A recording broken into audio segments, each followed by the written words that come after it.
સુરતના અમરોલી વિસ્તારમાં ધોરણ 6 માં અભ્યાસ કરતી 11 વર્ષીય બાળા સ્કૂલેથી ઘરે જઈ રહી હતી ત્યારે પીછો કરવાની સાથે જાહેરમાં હાથ પકડી પોતાની તરફ ખેંચી બે નરાધમે બીભત્સ હરકત કરી હતી। આ મામલે માતા પિતાએ પોલીસને ફરિયાદ નોંધાવી છે। મળતી માહિતી પ્રમાણે અમરોલી વિસ્તારમાં રહેતા એક પરિવારની 11 વર્ષીય દીકરી ગત શનિવારે શાળાએ ગઈ હતી। બપોરે શાળા છૂટ્યા બાદ તે એકલી ઘરે પરત ફરી રહી હતી ત્યારે બે અજાણ્યા યુવકો તેની પાછળ પડ્યા।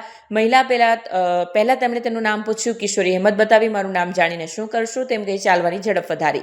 જો કે વિકૃત માનસ ધરાવતા યુવકોએ પીછો છોડ્યો ન અને કિશોરી કઈ સ્કૂલમાં ભણે છે તેમ પૂછી પજવણી શરૂ કરી। કિશોરી કંઈ સમજે તે પહેલા જ એક તેનો હાથ પકડી પોતાની તરફ ખેંચી છેડતી કરી।